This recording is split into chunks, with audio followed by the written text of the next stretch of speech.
Hignet's corner, beyond Bent. Janssen! And Blackburn Rovers are 18 minutes away from a Premiership return. As far as Stewart, just outside the penalty area, clips it central for David Dunn. David Dunn equalises! It just had to be! Dax corner and it goes, glance towards goal! And Rovers have taken the lead! And Charlie Mulgrew has scored his 14th of the season.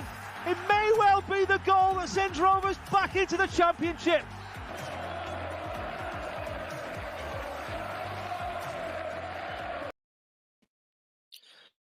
Good evening, Rovers fans, and welcome to yet another edition of the Breakfast with Rovers Chat show.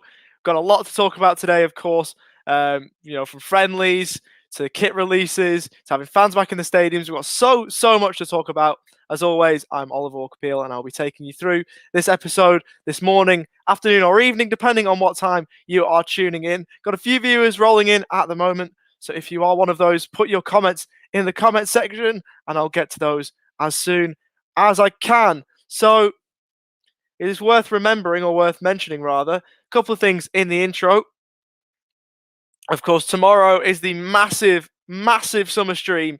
We're getting so many people involved in this. Should be absolutely brilliant. So if I can find the other graphic here, potentially. No, I can't. There's a ton of players getting involved. Ton of people getting involved. Starts at 7 p.m. UK time. We'll run for 3 hours. 4 a.m. for me over here, but I'm definitely getting up to watch it. That's how excited I am for this. 3 hours it's going to be, and it's going to be absolutely brilliant. Of course, raising money for Sporting Minds UK, the charity that we are running with for this upcoming season, which will be brilliant. And also, of course, things that sort of blew up the Rovers Chat social pages over the weekend is the nomination for the Football Content Awards, as seen here. So a ton of people voted over the weekend, and it was absolutely brilliant to see. If you want to join them, go over to the Twitter, go to the pinned tweet and copy the instructions in that tweet, and you can enter in a vote yourself. We massively appreciate it if you could do so. Right, back to me. We'll go to the comments. First one in is from RRFM. How's it going? Good of you to ask. I'm all right, thank you. How are you? I'm obviously hyped about this Rovers Chat, to be fair, but otherwise, yes, I'm good. Alton Penkridge is also here saying I voted. I saw the vote. I did see it. So absolutely buzzing to have you on board. And hopefully there can be a ton more that can join you. Right, early question. It's something I'm going to try and add into every Rovers Chat that I do, every Breakfast with Rovers Chat episode that I do, and obviously I need interaction to help me with this. So I'm going to be getting both the home and away kit in one order, which I don't usually do. I usually get them at separate times, but to sort out the shipping, I'm going to get them at the same time. I've already decided that on the back of the home shirt, I'm obviously going to be getting Brereton Diaz. I've established that. I said that the other day, but you need to help me, lads. Lads and ladies, if you're in the chat, who am I getting on the back of the away shirt? I'm not sure who to get. So in the comments, whoever gets the most comments, I'll have to greatly consider to go on the back of the away shirt. Obviously being any player, and obviously not Kaminsky or Steriakis or Jordan Eastham. So I'm getting on the back of a cold. So no goalkeepers. Who am I getting on the back of the away shirt? Give me some ideas in the comments. So that's the early question. And then we can move on, obviously, to the rest of the show. But before we do that, quick reminder that we are, of course, sponsored by 6yardsout.com. The Rovers Chat YouTube channel is proudly sponsored by 6yardsout.com. They've got retro football from every era with mugs, phone cases and much more. They also have plenty of Rovers goods, including apparel with the famous 94-95 season and this season's kit. Check them out using the link in the description below. Thanks to 6 Yards Out, as always, and also fellow sponsors, of course, being Blue Rose Capital, and also the charity that I did mention before in Sporting Minds UK. RRFM has weighed in on the debate already with Ryan Niambe. That was one I was considering before answering the question anyway. Ryan Niambe, brilliant player. He might be one I might have to get, regardless of how this comment section goes. But yeah, definitely one I'll consider for sure, Ryan Niambe. Any others you think I should be getting on the back of my shirt, put in the comments and I'll have to see how that one goes, of course. But we'll start with some on-field action for Rovers. Also, the men and the ladies featured over the weekend, and both suffered defeats. Rovers men's side suffered defeat to Bradford away, went down to the Utilita Energy Stadium, and of course we lost there by 2-0 rather. I did have the article up that I wrote. If you not to blow my own trumpet or anything, but if you haven't yet been across that, please check it out if you would do so, because I did really enjoy writing that, despite the defeat. Of course, a dreadful result for Rovers. There's no, not worth mentioning anything about that. It was an absolutely horrendous result from a Rovers point of view. I mean, I guess it doesn't really mean much, does it? The fact that we've, it doesn't mean a whole lot in terms of our season. But then again, you still would rather see us win games, especially if they don't mean a lot, because it always sets a tone. Obviously, if you're winning games, it's always helpful. But I will get the lineup up at the moment. It was a strong team that Mark Venus put out there. Obviously, Tony Mowbray was out because he was isolating. I said that as if he was a player there. He wasn't available. But Rovers started with Thomas Kaminski in goal, Ryan Niambe, Darrell Lenihan, Daniel Ayala, and Harry Pickering, another player that's just been suggested in the comment section, so I'll bring that one up in a moment. Midfield three of Jacob Davenport, John Buckley, and Joe Rothwell, and a front three of Harry Chapman, Dan Butterworth, and Adam Armstrong. In terms of the subs that came on, we had Steriakis, who came on for Kaminski, McGlaw came on for Niambe, Lenihan came off, Hayden Carter came on at half-time, Louis Annesley came on for Ayala, Lenny Serino came on for Pickering, Jake Garrett came on for Davenport, Joe Nolan on for Buckley, Charlie Weston on for Rothwell, Zach Gilsonen on for Chapman, McBride on for Butterworth, and Vale on for Armstrong. And the unlucky man left on the bench was the third choice keeper in Jordan Easton. Alton Penkridge has said not Liam Pickering. Harry Pickering, that's the one. Liam Pickering's a AFL reporter over here in Australia. Harry Pickering, so I might have to go with that one. Another one I was considering, what is it with me and fullbacks? So I thought, before asking that question, I thought either Niambe or Pickering. And of course, they have done. They've been suggested those. I also thought Tyree Stolen, but I'm not sure what number he's wearing anyway. I think he's going to move away from the 39. So it's obviously I want to get the right number on the back. And I'm pretty sure that we know Pickering's 3, and we know that Niambe's 2. So it's going to be one of those 3. It's going to be either Pickering, Niambe, or Dolan, and we'll have to see which one I do go with. Quality report, thank you. Any feedback on that, whether it be positive or negative, is appreciated. So thank you, Autumn, for the positive comment there. Daniel Seward, disappointed to lose, but pre-season all about fitness. Not overly worried about the result, like I said before. If you're just joining us, I am getting over the back of a cold, so if I do break up in speech, you know why. I agree with that comment wholeheartedly. Obviously, it's not the most important. Obviously, we did lose that game. We know that we'd rather win, but it's not the most important thing. But obviously, you do want to win games regardless, and it's nice to get some minutes into the legs of some of the players, especially letting some of those under-23s come up from the youth system into the senior side. Joe Harvey, one of the masterminds behind this big summer stream tomorrow. Hi, mate. Tuning in with a coffee. Hope you're well. I am well. Many happy returns to you as well. Hopefully, all of you can tune in tomorrow night because it's going to be mental, isn't it? It's going to be brilliant. Can't wait to join Joe there. Hopefully, like I said, it's going to be 4 a.m., but it's going to be class anyway. I'm getting up. So yeah, who knows? It's going to be quality. One player who is going to be there tomorrow is Joe Rankin Costello, who's just been suggested. That's another one I thought of those 4. I thought of a lot of people basically, but I thought even JRC could be one I go with. Who knows? Could go with a lot of people. Obviously, I'm going Brio on the home one. So that was something that I did establish just a bit earlier. If you didn't join me at that point, but yeah, Brio's on the home one, and I've got someone on the away. Not too sure just yet. So thanks for all the suggestions so far. We'll move on to the ladies team then, who lost 4-0 against Celtic on Sunday. So they had 9 trialists play, did the Rovers side, but the players that we were able to be identified were Alex Brooks in goal, Jade Richards, Tash Fenton, Annabelle Blanchard, Chloe Dixon, who's a new signing from Sheffield United, and Emma Doyle was on the bench. In terms of the goal scorers for Celtic, Charlie Wellings got herself hat-trick, and Chloe Craig scored from the penalty spot.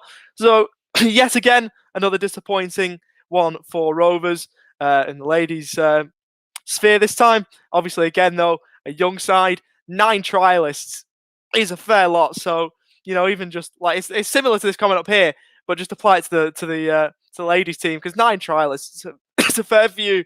And obviously, we did sort of mention, or it was mentioned on I think the Twitter account of the Rovers ladies, that most of those were academy graduates, which is been able to get through a successful youth system is good for the club. Back over to the shirt debate. Travis, again, I keep forgetting people that I've definitely thought of and considered. Well, this is the thing. In the comments, the question, the reason why I asked the question was to help me decide. And to be honest, as good as these suggestions are, I'm getting no nearer a decision. I'm probably getting further away from a decision.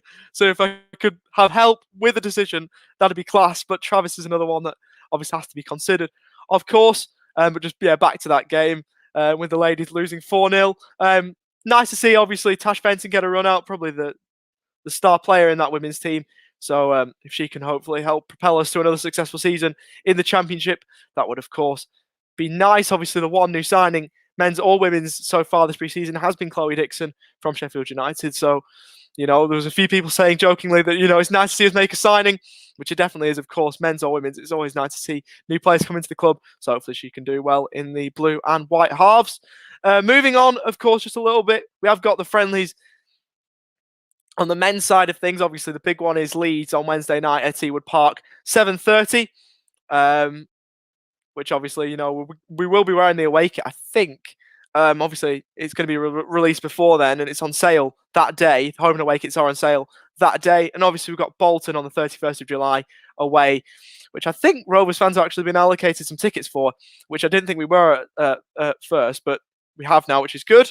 31st of July at the University of Bolton Stadium before we start the season at home to Swansea, who have been in real trouble off field, haven't they? Obviously, with Steve Cooper going, John Eustace, who was the leading candidate for the job, the former QPR assistant manager, he turned them down. So, it's not great for Swansea, but it's probably a good time to get them, to be fair.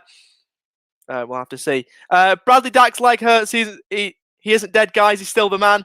Forgot to mention, of course, I've got Dak on the back of this one, so I want someone different.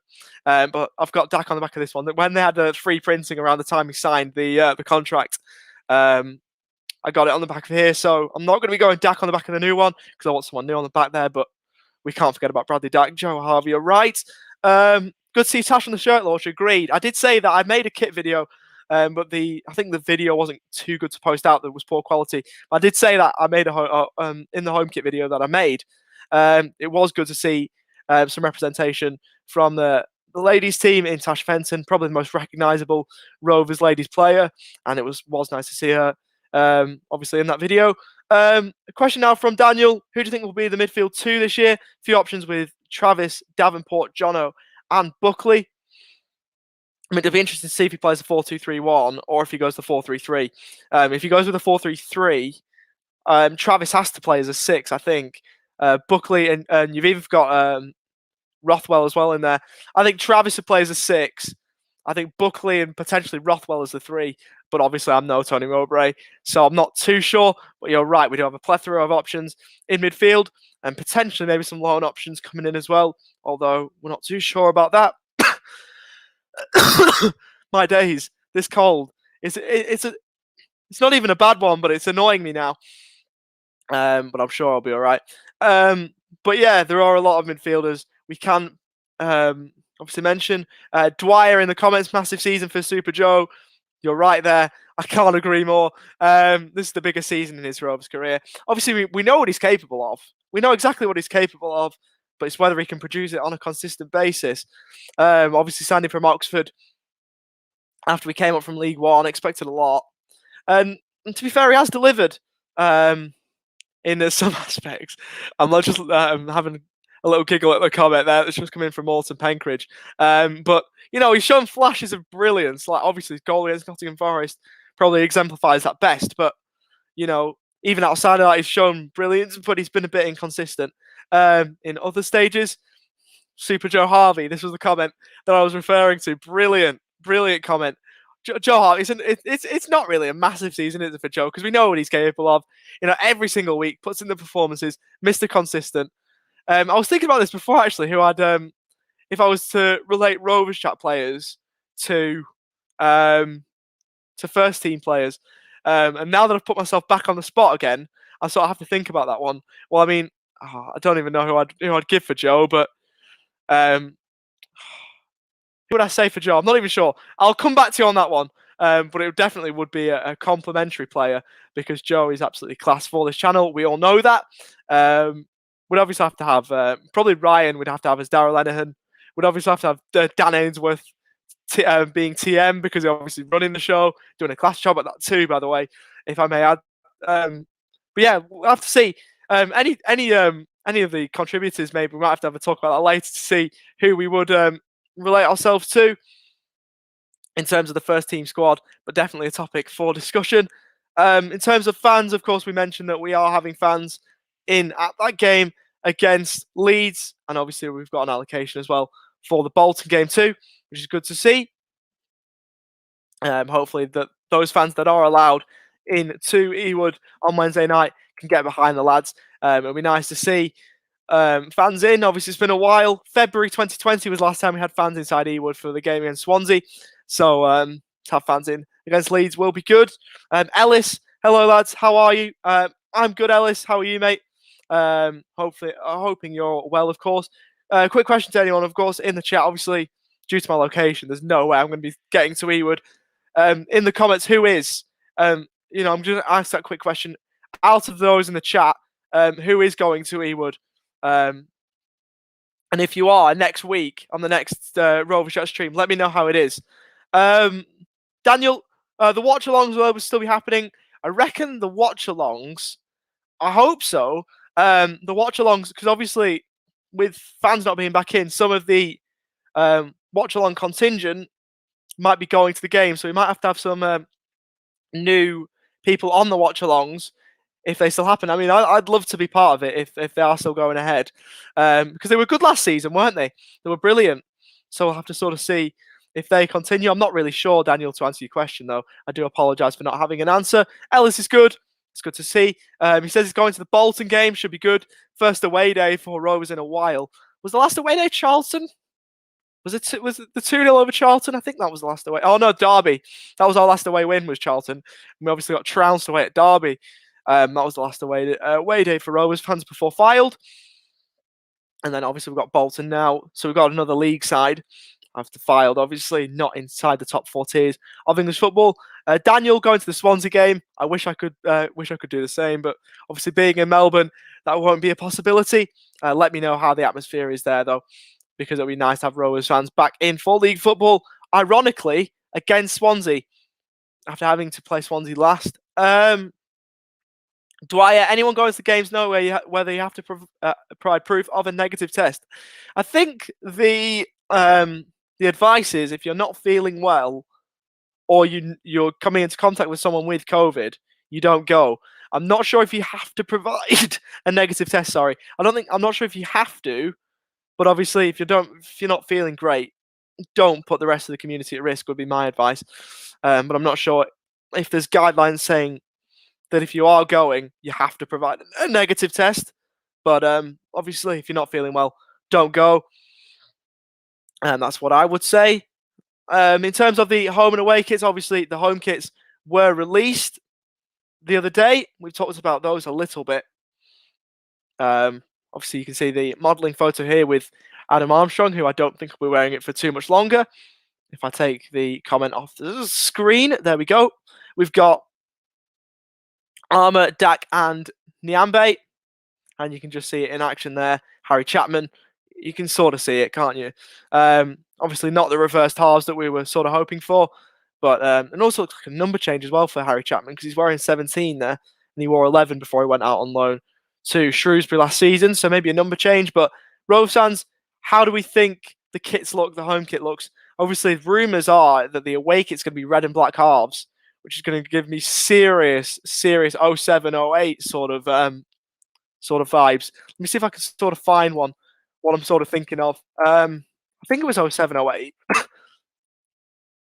Let me correct me if I'm wrong in the chat. I'm gonna. Oh no, there it is. It is there. Or 708. I was right. Let me see if I can get it a modelled version.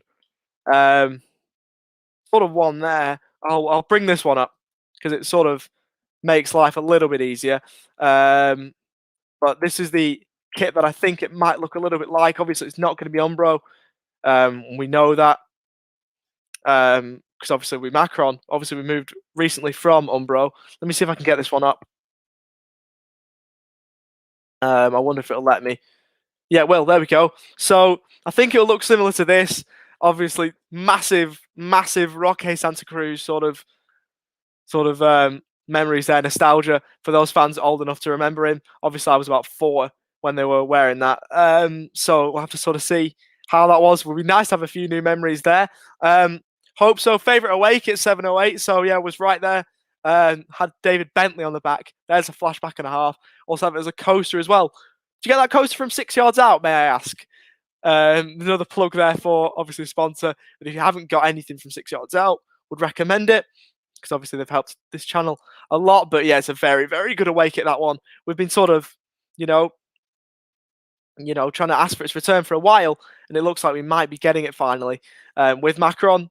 But they're looking all right, the home and away kits, if I may say so. Obviously, the home kit, looks decent. I think the rose detail really adds to it, and the away kit, well, we're presuming it's red and black halves. That's been the rumours that have been circling, so hopefully they're true, because I do want to see a Rovers kit with red and black halves once again. But let's see if we're right. And just in terms of transfer news, to end it all off, that's the last thing I've got on the agenda. There might be things that prop up, you might want to talk about in the comments. We'll have to sort of see. Daniel's back in there again. Santa Cruz top in a frame. Brilliant style. That's because of 6 yards out. Quality. So there's another customer for you there. 6 yards out. Absolutely class that, that they've sponsored us and that obviously our fans are going there to shop as well. So in terms of transfer news, it's been a bit quiet again, of course. Obviously, the main one has been Adam Reach this week. And it looks like I hope we don't, but it might be another repeat of the whole Cedric Kipre situation from last pre-season, because West Brom are in again. Obviously, they sort of, some could say stole Cedric Kipre off us, or didn't steal because he was never ours in the first place. But, from right under our noses, it looked like we were going to be getting Cedric Kipre, and we didn't, because obviously West Brom took him. Didn't play much for West Brom last season. Obviously, we could have used him, but obviously didn't quite happen that way. So hopefully we can get the better of West Brom this time, and we can take Adam Reach. I think he'd be a quality player. Obviously relegated with Sheffield Wednesday at the end of last season, and scored on Boxing Day at Ewood with a brilliant goal that put them 1-0 up at that time. And the man we spoke about before, Joe Rothwell, got the equaliser with a quite brilliant goal himself. So we'll have to see if that Adam Reach one does eventuate. And outgoing's the major one. Armour to Watford now. Well, that's been the other major rumour, hasn't it? I don't think Southampton were offering enough, so I think it was good of Rovers to turn those down. I don't think we'll be able to turn them down for too much longer, Watford. Obviously, they offered, I think, 15, and Andre Gray was the rumoured sort of price tag. Obviously, Andre Gray with, Burnley history, not too fond. Rovers fans were of that sort of deal. But we'll have to sort of see how that one eventuates. I think obviously we don't want to lose Armour, but we also don't want to lose him on a free next year, because his contract will run out, unless of course he signs a new one. So we'll sort of have to see if that one happens, but who knows? I suppose no one does at this point. If I was to put my money on it, I'm not a betting man. I don't want to be a betting man. I'm not old enough to bet at this point even, but if I was, I'd be putting my money on Armour leaving. I don't think he's going to stay. I think he deserves his chance at Premier League level again. Didn't really do much when he was with Newcastle the first time, so I'll have to see if he goes. This cold is really annoying me. Apologies for that. But I think he'll go. And the follow-up to that, 20 plus has to be the bid. 29 goals on a poor side. Agreed, especially considering that Newcastle have a 40% sell-on clause. I think it has to be 20, 25 in that region, or maybe 15 and a player worth about 10 million just to offset that. Especially considering that there has been talks that even if we do get a sizable amount of money, it's not going to be reinvested back into the playing squad. So maybe a player in there might work better for us. But who knows? There's a lot to play out there. But hopefully there's going to be more on the incomings potentially. Obviously, Tommy Doyle's been rumoured. Not sure if that's going to happen, but all the rest of them have been sort of taken off the table thanks to contract extensions or signing elsewhere or things like that, which isn't great. Wouldn't mind a decent player with it. Obviously, with Southampton, it was Obafemi who was linked, and obviously with Watford, it's been Andre Gray. So, don't really want Andre Gray, to be fair, especially with the Burnley sort of links that he had. I mean, if he does join us and he scores 25 plus goals a season, I won't mind, but I'm a little bit sceptical just of those Burnley links, of course. But if he signs and fires us to promotion, as unlikely as that is, then I'm sure we won't mind that much. But I suppose time will tell in that regard. Well, there's Dwyer's feelings. I mean, I don't really want him to sign either. But if he does sign, you support him, don't you? You've got to get behind him if he signs. Obviously, he's played for the arch rival. We don't really want him signing, or most Rovers fans don't want him signing. I probably don't. If you were to say, do you want Andre Gray? I'd probably say no. But if he scores 25, and takes us up, then we're not going to be too mad. We're not going to be too worried. But I agree with you that he probably should go. My opinions on the Armour situation, he has to go for a decent price. Bring this one back up. He has to go for a decent price. I think at least 20 million. Obviously, with the sell-on clause, has to be 20 million, 25. Obviously, we've seen the likes of Ollie Watkins, Neil Mopai go up for similar. And Armour, probably one of the best ever championship seasons from any player. I'm looking not to get top goal scorer because Ivan Toney was just brilliant. But it has to be a lot of money. And maybe if there's a player thrown in there, who knows? But depends who the club is, of course, and depends who the player in question is.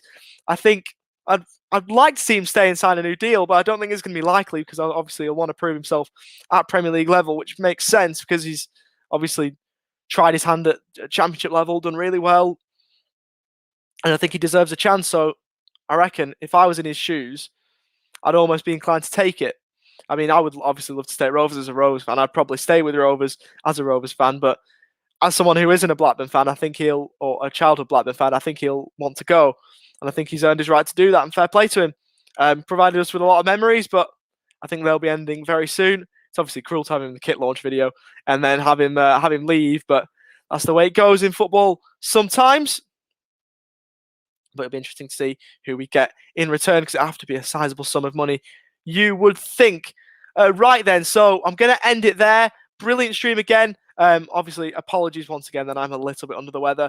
I'm hoping that maybe by tomorrow I'm over it, and I think by Wednesday morning when I wake up for the stream, I think I'll be absolutely fine. So, can't wait to sort of see how that one goes. In fact, there's a late comment just coming. I'll just raise that one. The Danny Ings situation is also having an impact. I'm not sure if it is anymore because I don't think Southampton have put in a decent enough bid. Obviously, if Danny Ings goes, then Southampton may return, which would have an impact, but I don't know how interested Southampton are. So we'll sort of have to watch that one. If you'd have said that a week ago, I'd agreed wholeheartedly because obviously he's a great striker, Danny Ings, despite his ex-Burnley sort of history. He knows where the back of the net is, and I think a big club could do with a striker like Danny Ings. And obviously, if Danny Ings leaves, Southampton needs to replace him. Armour, one of the best strikers out of the Premier League. So we'll have to see if it does, but I don't know how interested Southampton are now, especially with Watford's increased and much, much better bid. Late comments coming in. Right, I'll keep going. As long as there's comments, I'll keep going. Great stream. Would you take Deeney? Yes, I would take Deeney, but I wouldn't say he's worth 10 million. I'd say 20 million in Deeney, but 100% I would take Troy Deeney. Obviously, he's brilliant at this level, can take pens. He's brilliant from penalty spot. But 100% I would take Troy Deeney, but you probably need more than 15 million. Or I need 15 million to Deeney. Yeah, I'd take 15 million to Deeney. If it's any less than 15 million, then I wouldn't. Obviously, I don't think that's enough for Armour, but Troy Deeney I would take in some sort of deal if that was to come about. I mean, there's every chance he could go to any club. It might not be Watford or Southampton, but we'll have to see if he does. There's tons of other clubs about, so maybe Armour might even go to someone we haven't even mentioned yet or don't even know about yet. But I think he will leave, and that is a rather sad predicament. but that's the way it is in football sometimes. Before we go, it is worth mentioning once again that tomorrow is the big summer stream. Obviously, it's not tomorrow for me because it'll be Wednesday morning, but for most people watching this, it will be tomorrow. Obviously, Tuesday night, 7 p.m. start for 3 hours, 7 till 10. Tons of Rovers players getting involved there. Obviously, Joe Rankin Costello, I think, was one of them. Dan Pike, Jake Garrett, who came on the weekend.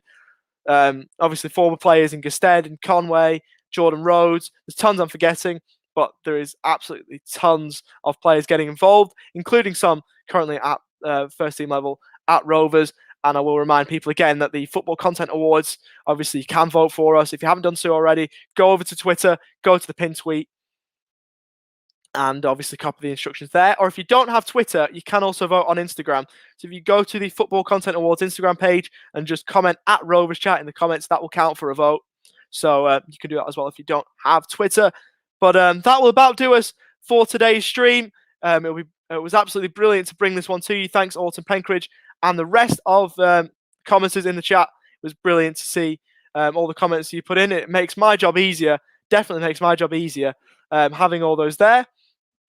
Because it means I can respond to people and talk about different things. But yeah, thanks for joining me. I've been Ollie Walker-Peel, and we will see you for a stream very, very soon. We'll remind people as we leave that we are, of course, sponsored by 6yardsout.com. The Rovers Chat YouTube channel is proudly sponsored by 6yardsout.com. They've got retro football from every era with mugs, phone cases and much more. They also have plenty of Rovers goods, including apparel with the famous 94-95 season and this season's kit. Check them out using the link in the description below.